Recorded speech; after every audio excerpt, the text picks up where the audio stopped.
오늘 사도행전 말씀은 4장 32절에서 5장 11절까지의 내용을 이렇게 말씀을 나누겠는데요. 읽는 것은 5장 1절부터 6절까지만 읽겠습니다. 앞뒤로 넘어간 내용은 댁에서 읽으시면서 사도행전 읽기를 계속해 나가시기 바라고요. 오늘 본문의 말씀은 5장 1절부터 6절까지 한 절씩 교독하여 읽겠습니다. 아나니아라는 사람이 그의 아내 삽비라와 더불어 소유를 팔아 그 값에서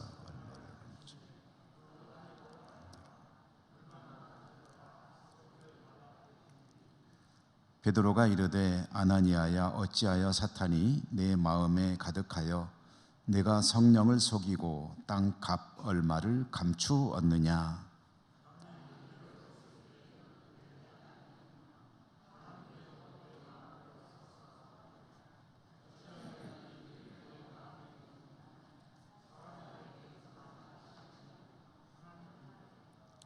아나니아가 이 말을 듣고 엎드러져 혼이 떠나니 이 일을 듣는 사람이 다 크게 두려워하더라. 젊은 사람들이 일어나 시신을 싸서 메고 나가 장사하니라. 아멘. 주님 은혜가 풍성하시기를 기원합니다. 오늘 사도행전 읽기 7번째 신약성경 전체로 보면은 103번째로 주신 말씀을 읽었습니다. 사도행전의 큰 틀은 예루살렘에서 시작된 교회가 땅 끝을 향해서 확산되어 나가는 이야기입니다. 교회가 확산되어 나간다는 것은 복음이 확산되어 나간다는 소리죠.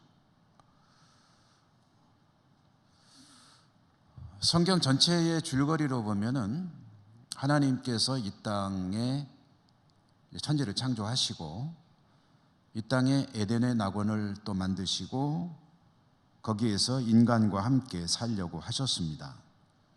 그것이 성경의 시작이죠. 에덴의 낙원에서 하나님은 인간과 함께 살길 원했지만 인간의 범죄로 그것은 깨져버렸습니다. 인간은 낙원에서 쫓겨났습니다. 그리고 낙원은 폐쇄가 됐습니다. 하나님은 낙원을 폐쇄하고 인간을 내쫓으셨지만 인간에게 낙원을 다시 회복시켜 주시기를 원하십니다. 그 일을 위해서 하나님께서 행하신 결정적인 일이 사람이 되어서 이 땅에 오신 일이죠. 성탄, 성육신. 오신 이유는 여러분 잘 아시는 바와 같습니다. 십자가에 죽으셨습니다. 그래서 인간과 하나님 사이에 가로막혀 있는 죄의 벽을 허무시고 인간이 하나님께 나아갈 수 있는 그런 길을 열어놓으셨습니다. 인간의 입장에서 보면 다시 한번 하나님께 나아갈 수 있는 기회를 부여받은 것이죠. 그런데 기회는 주어졌는데 인간이 하나님과 함께 살기 위해서는 믿음이 요구됩니다. 그 믿음은 이 땅에 오셔서 나를 위해 십자가에 죽으신 그 하나님이 나의 구주가 되신다는 그 구원의 복음에 관한 것들을 믿어야 한다는 거죠. 그 믿음의 고백이 있을 때 하나님과 인간은 함께 살게 됩니다. 이 믿음은 들음에서 나고 들음은 하나님의 말씀으로 말미암는다고 했죠. 그래서 복음이 전파될 때, 하나님의 말씀이 전파될 때 그것을 듣는 이들이, 그것을 마음에 받아들이는 이들이 믿음을 가지게 되고 믿음의 역사가 있게 되고 그것에 인간이 하나님과 함께 살게 되고 그것이 바로 하나님의 나라가 이루어지는 겁니다. 그러므로 이 땅에 하나님의 나라를 다시 세우시려는 하나님의 그 계획이 이루어지기 위해서는 이 복음이 계속 땅끝까지 퍼져 나가야 됩니다. 그 사명을 땅끝까지 복음이 전해지는 그 일을 위해서 그 일을 맡은 이들이 이 사도를 중심으로 하는 교회입니다. 교회가 그 사명을 맡은 거죠. 그러므로 교회는 하나님께서 이 땅에 하나님의 나라를 세우시고 구원하시기 위한 유일한 그런 수단이고 또 도구이고 또 동반자이고 사명자입니다. 이 교회가 처음으로 세워진 것이 예루살렘입니다. 그리고 우리는 지금 예루살렘에 세워진 교회를 중심으로 일어나고 있는 이야기들을 읽어 나가고 있는 것입니다. 장소적으로 보면 예루살렘의 이야기. 이제 사도행전을 읽어가면서 예루살렘에서 시작된 이 교회, 이 복음이 어떻게 점점 더 확산되어 나가는지를 지역적으로 공간적으로 넓어져가는 이야기를 우리는 계속 읽게 될 것입니다. 지금은 예루살렘 이야기를 읽고 있다는 거죠. 예루살렘에서 일어난 일이 어떤 것이었습니까? 성령이 임하시고 권능을 받은 사도들에 의해서 복음이 선포되고 교회가 시작되고 많은 기적과 이사가 나타났습니다.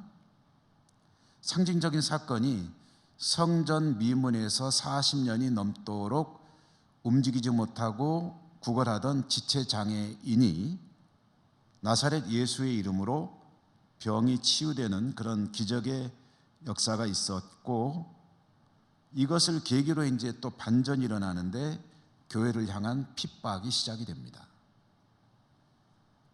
그러나 교회 공동체는 굴하지 않았죠. 담대히 기도하며 복음을 계속 전합니다.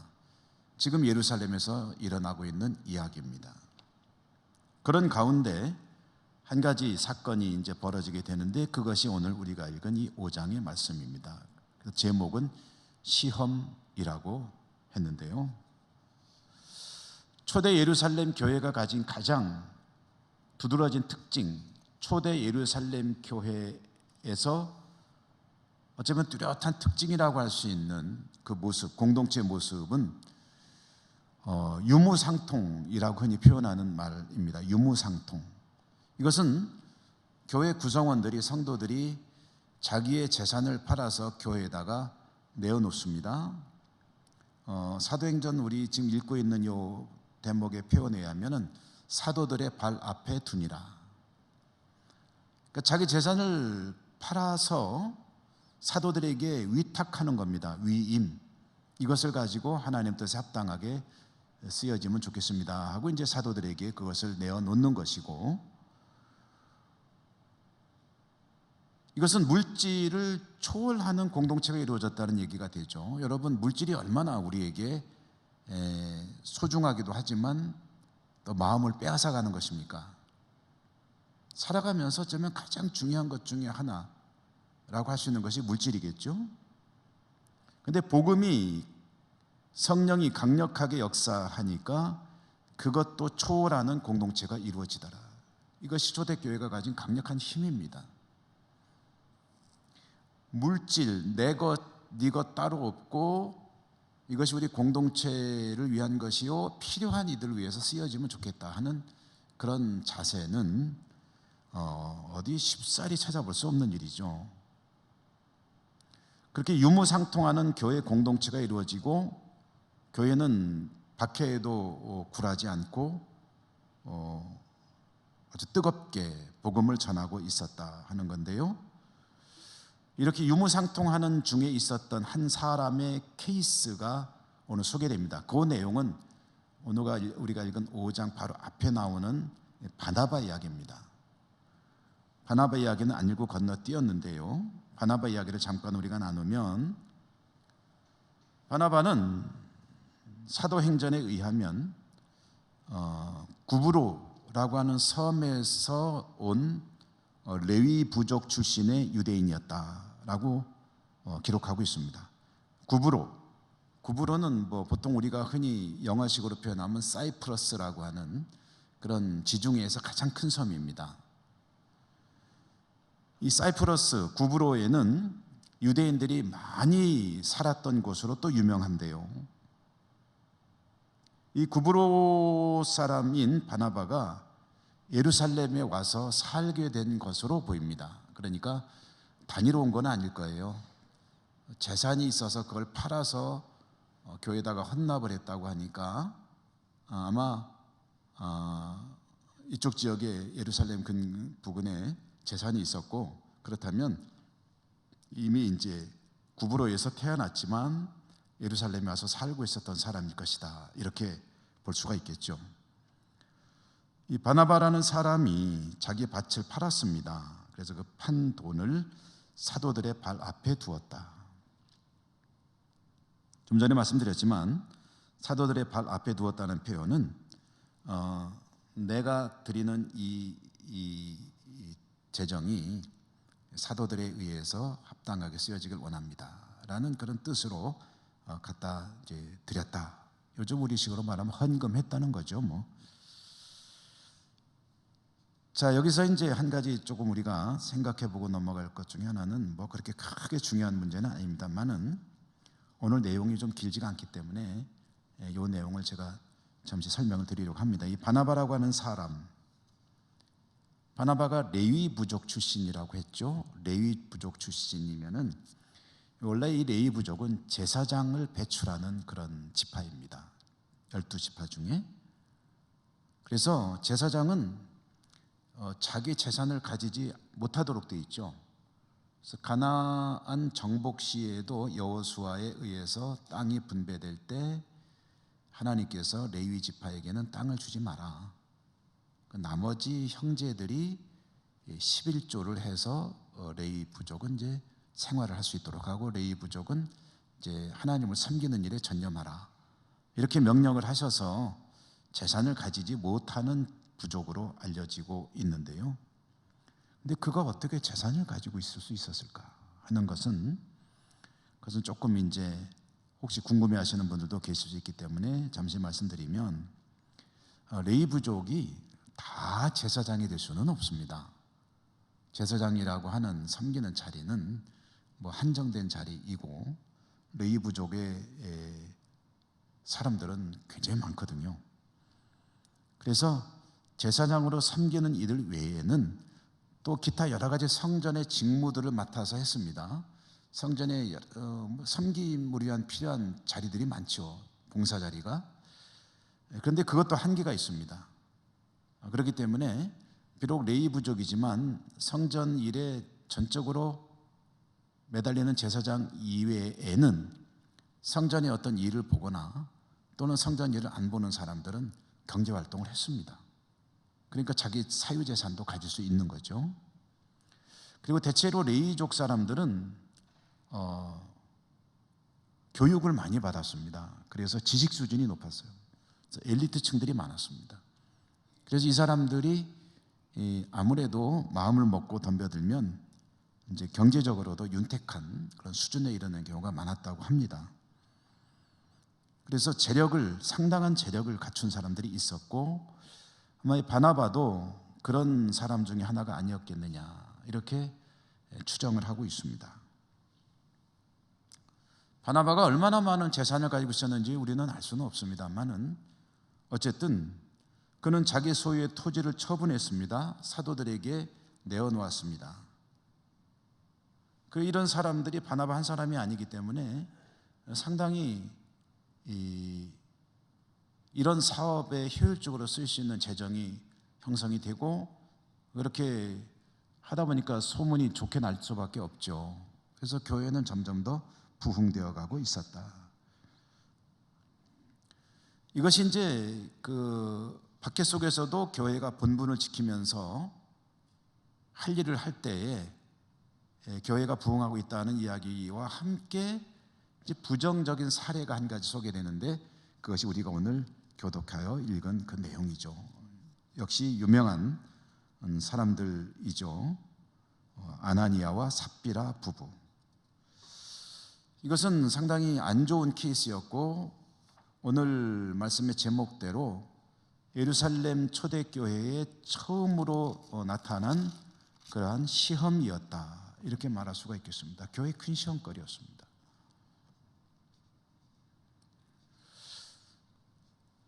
예루살렘 교회는 성령이 충만했죠. 사도들이 성령이 충만했습니다. 성도들이 성령이 충만했습니다.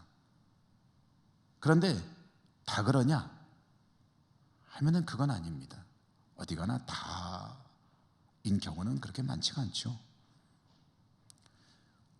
왜 그럴 수밖에 없느냐 하면은요, 성령이 충만한 교회이지만 성령이 충만한 곳에 반드시 나타나는 현상 중에 하나가 악한 영의 역사입니다. 사단의 역사죠. 왜 성령이 강하게 역사하는 데는 사탄이 역사를 하나요? 라고 질문을 한다면 이렇게 대답하면 좀 쉽게 이해가 되실 것 같아요. 성령이 일하시면, 강하게 역사하시면 구원의 역사가 역시 강하게 이루어져 가지 않겠습니까? 예루살렘 교회가 그렇잖아요. 그런데 악한 영의 입장에서는 그거 가만히 두고 볼 수가 없죠. 가서 뭔가 좀 방해를 해야 되지 않겠습니까? 그대로 두면 저 사람들 다 구원받으면 안 되잖아요. 어떻게든 방해를 해야죠. 성령의 역사가 없는 곳에는 관심을 악한 영도 안 가져도 됩니다. 왜냐하면 가만 놔둬도 멸망의 길로 가니까. 굳이 가서 끼어들어서 더 안 좋은 일들을 물론 일으킬 수도 있겠지만 주 예수 그리스도를 찾는 이들이 없는 곳에는 가서 괜히 바쁜데 끼어들 필요 없어요. 그렇지 않아도 지금 가서 할 일이 많은데 그냥 놔두면 됩니다. 그러나 성령이 역사하시고 구원받는 무리가 날마다 더해지는 곳에는 뭔가 가서 일을 해야 합니다. 그대로 두고 볼 수는 없습니다. 그러니 성령이 역사하는 곳에는 반드시 악한 영이 찾아옵니다. 주님께서 세례를 받으시고 성령이 임하셨을 때 광야로 나가니까 바로 사단이 찾아오잖아요. 시험하지 않습니까? 그것도 아주 강력한 시험을 3가지를 던지는데 말씀으로 그것을 이제 물리친 이야기, 너무나도 우리가 잘 알고 있죠. 사단이 예루살렘 초대교회를 이제 와서 이제 공격하기 시작합니다. 근데 거기에 가장 먼저 넘어진 사람이 이 아나니아와 삽비라 부부였다. 이런 이야기죠. 그래서 예루살렘 초대교회가 처음으로 겪게 된 시험 이야기라는 말씀입니다. 아나니아와 삽비라 부부, 이들도 예루살렘 교회의 당연히 일원이었고요. 사람들이 재산을 팔아서 내놓는 것을 보니까 가만히 있으면 안 되겠다, 우리도 뭔가 해야 되겠다라는 생각이 들었던 것 같습니다. 그래서 실제로 자신들의 소유를 팔았습니다. 그런데 얼마나 내놓고 얼마나 자신들이 가졌는지는 모르겠지만 다 내놓지 않고 일부를 내놓고 일부는 자신들의 통장에 입금을 했는지 어쨌든 그렇게 했습니다. 일부만 내놓는 게 뭐가 잘못입니까? 그건 아무 문제 없습니다. 100만 원 받고 땅을 팔아서 50만 원 내고 50만 원 내가 필요하니까 좀 써야 되겠다. 그게 무슨 문제입니까? 아니, 10,000원만 내고 99만 원을 가져간들, 그게 또한 무슨 문제겠습니까? 문제는 뭐냐면 그들은 이게 전부입니다라고 내놨다는 게 문제라는 거죠.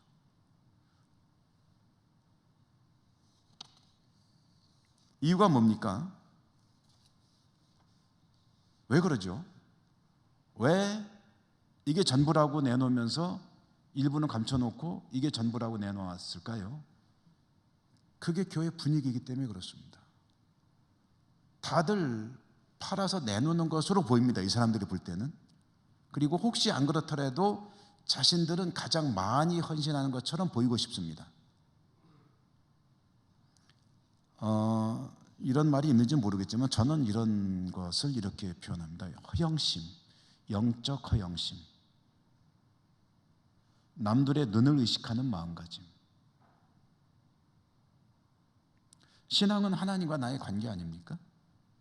그런데 하나님과 나의 관계 속에 사람의 눈을 갖다 끼워 넣는 겁니다. 하나님과 나의 관계가 바르게 되면 되는데 사람의 눈을 갖다 끼워 넣으면서 이게 왜곡이 되는 겁니다. 비틀리는 거죠. 영향을 받습니다. 그래서 하나님과 나의 관계도 망가져 버립니다.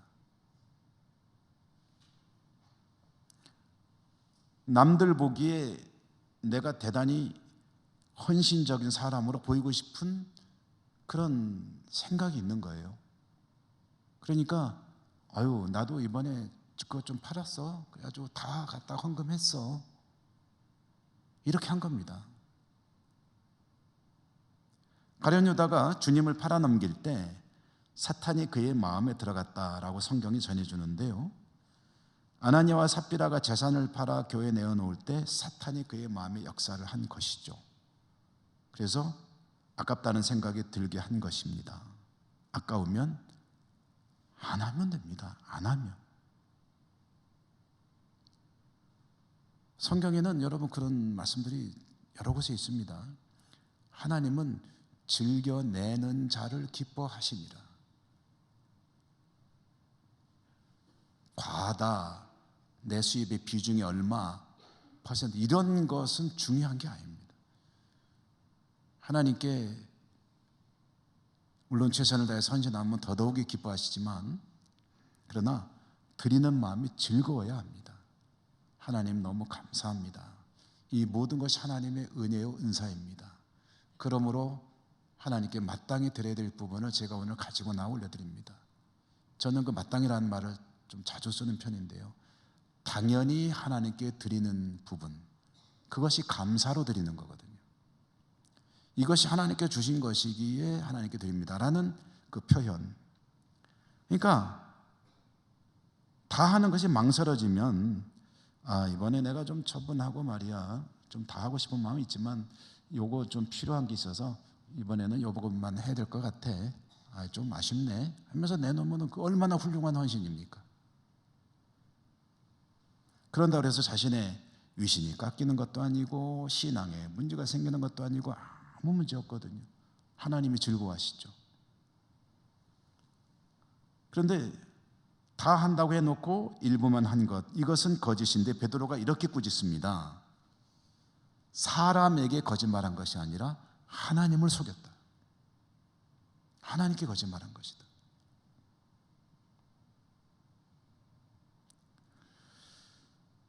여러분 참 잘돼 나가는 이 예루살렘 교회에 이런 시험, 위선, 영적 허영의 사건이 찾아온 것은 참으로 애석한 일이죠. 읽으면서 가슴 아픈 일이죠. 사도행전 읽다 보면 즐거운 이야기도 있고 감동적인 이야기도 있고 가슴 아픈 이야기도 있는데 아나니아와 삽비라 이야기는 가장 가슴 아픈 이야기 중 하나가 아닌가 싶어요. 곧 있게 될 스데반 집사의 순교 이야기도 참 가슴이 아픈 이야기지만 요즘 교회 공동체를 향해서는 참 불행한 이야기이기 때문에 가슴이 아픕니다. 여러분 이 대목에서 우리가 좀 중요한 점을 하나 짚어야 합니다.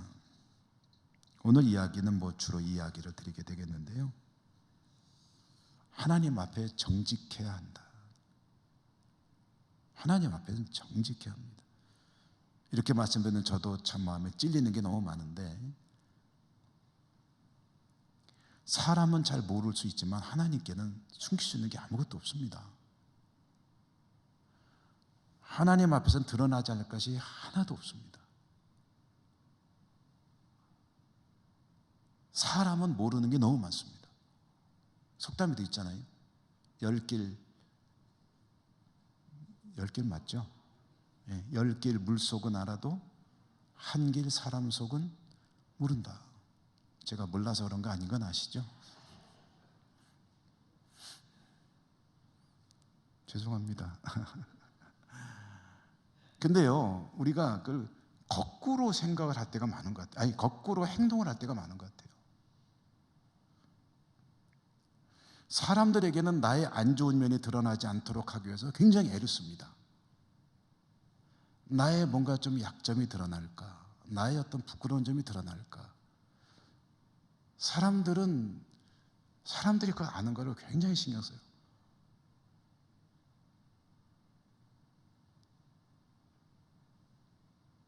여성들은 외모에도 얼마나 신경을 씁니까? 많이 공을 들여야 되잖아요. 저는 우리 교회에서는 그런 걸 잘 못 느꼈는데, 제가 먼저 부교역자로 아주 오래전에 새벽 기도를 나오다가 이제 마주치면 이제 또 교역자니까 먼저 나와서 인사도 하고, 이제 특별 새벽 기도 할 때는 나와서 이제 맞이하지 않습니까? 근데 여성도들이 다 눈을 안 맞추고 밑을 쳐다보시 나가는 거예요. 저분이 나한테 뭐 좀 불만이 있으신가? 내가 저분한테 뭐 실수한 게 있나?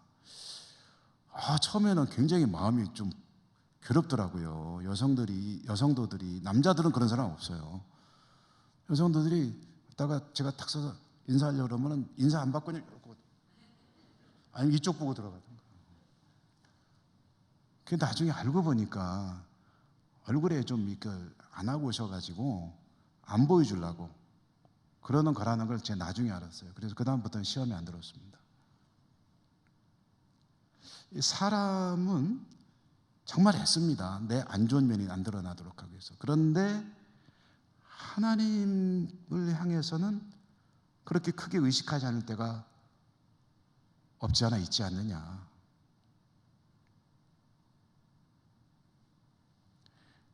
반대죠. 사람은 모를 수 있지만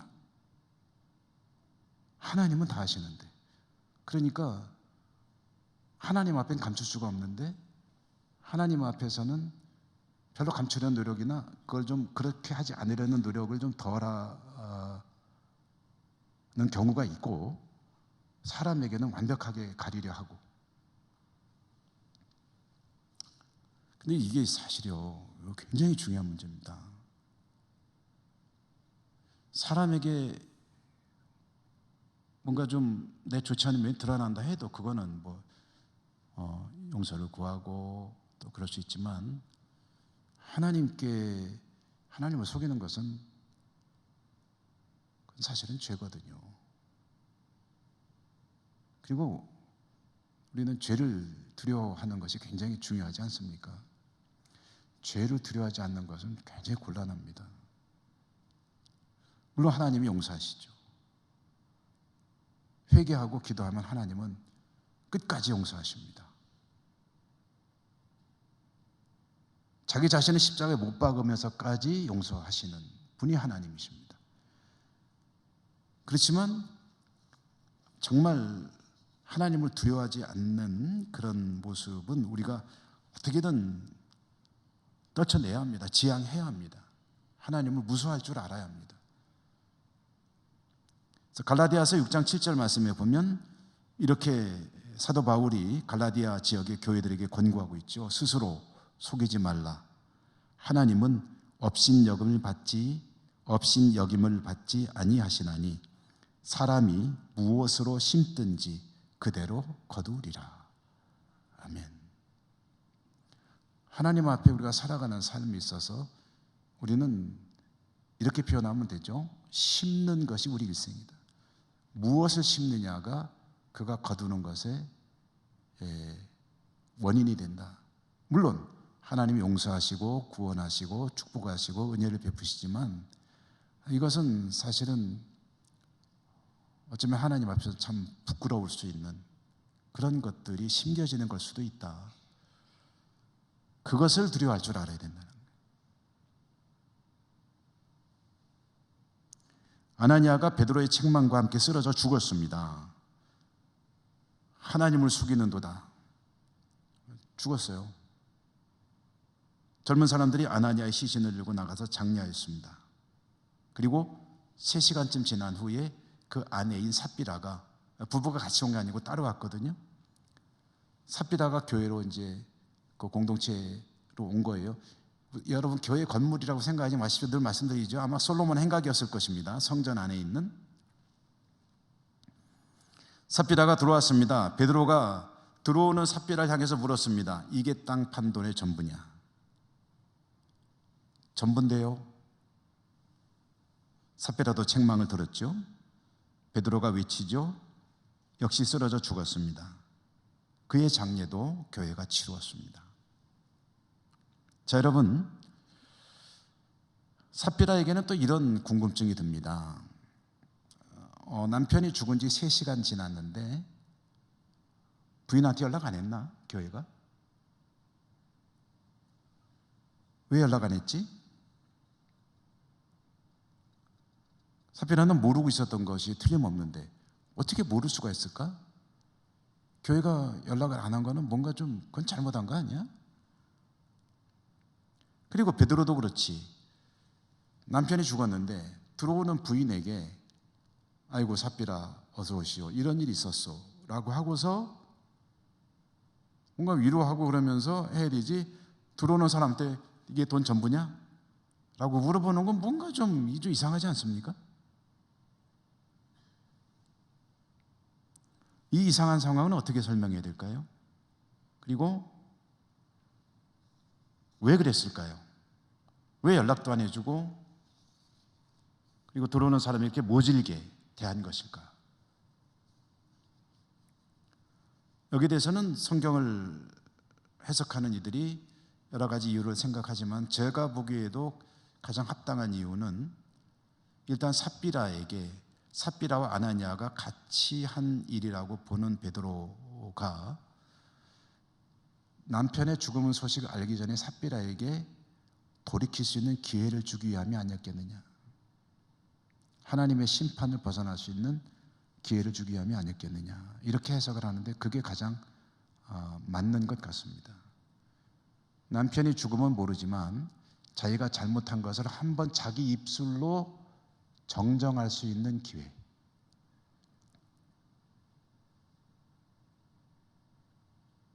그래서 삽비라는 그 기회를 놓친 거죠. 또 한 가지 이 대목에서 보통 많이 제기하는 의문은 잘못했지만 이렇게 즉사시키는 것은 좀 과한 것이 아니냐 하는 그런 해석도 있습니다. 여러분은 어떻게 생각하십니까? 제가 보기도 그런 것 같아요. 통상적으로 생각하면은 헌금 좀 한번 속였다고 그 자리에서 죽음으로 심판하시는 거는 하나님 너무 과하신 거 아니세요?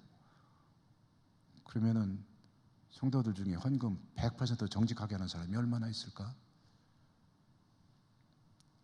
이런 생각이 들 수 있는데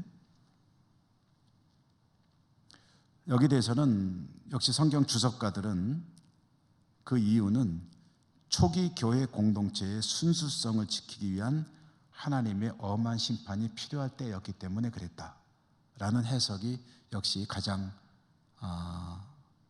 납득이 가는 해석입니다. 왜냐하면 성경에 보면 그런 경우들이 몇 번 있거든요. 예를 들자면 가나안 땅에 들어갈 때 여리고 성을 공격하면서 거기에서 범죄했던 아간도 그 조금 훔친 거는 죄지만 죽임을 당했거든요. 또 조금 더 거슬러 올라가면 이스라엘 백성이 이제 광야로 나와서 출애굽해가지고 광야에 있을 때 제사제도, 제사장 임명하고 한 다음에 다 제도 시스템을 갖춘 거죠. 그리고 제사를 드릴 때 대제사장 아론의 아들인 나답과 아비후던가 맞죠? 나답과 아비후 맞죠? 나답과 아비후가 불을 자기들 멋대로 규정대로 안 하고 하나님께 정하신 법도가 있는데 그대로 안 하고 제사장이 아무거나 갖다 어떻게 하다가 그냥 불에 타 죽는 그런 사고가 발생하거든요. 그것도 하나님의 심판이었습니다. 이러한 사건들과 이 맥락이 같은 거라고 보는 거죠. 그러니까 이스라엘 민족이 처음으로 제사 지도를 갖추고 이제 뭔가 새롭게 출발할 그때에 가장 중요한 직무를 맡은 제사장이 그런 과오가 아니라 소홀함으로 하나님을 우습게 여기는 그런 자세를 가지고 나갔을 때 하나님이 즉석에서 심판하심으로 이스라엘 민족 공동체에게 순수성을 지키도록 촉구하셨다.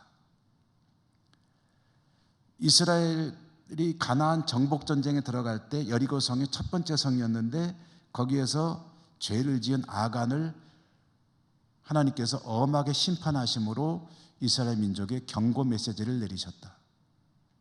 그리고 초대교회 공동체가 이제 막 시작하는데 교회의 순수성과 정결성을 해칠 수 있는 이런 시도를 역시 하나님께서 죽음이라는 아주 좀 과해 보일 수도 있는 그런 심판으로 교회의 순수성에 대한 경고를 바라셨다.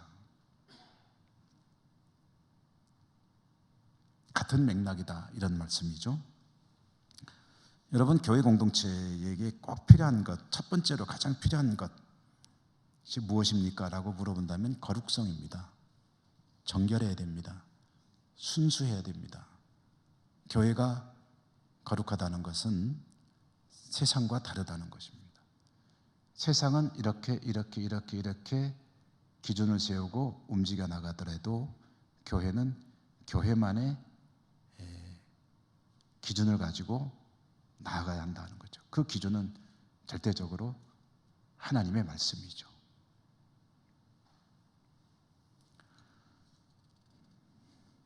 그러므로 교회 구성원인 저도 여러분 우리 모두는 적어도 나 때문에 교회의 거룩성, 순수성이 훼손되는 일이 없도록 늘 깨어있는 일에도 힘써야 합니다. 우리 예천 교회가 나로 인해서 교회의 또는 하나님의 주님의 영광이 가리는 일이 없도록 세상 속에서 정말 잘 살아야 합니다. 그리고 우리의 거룩성을, 순수성을, 정결함을 지키기 위해서 정말 애써야 합니다.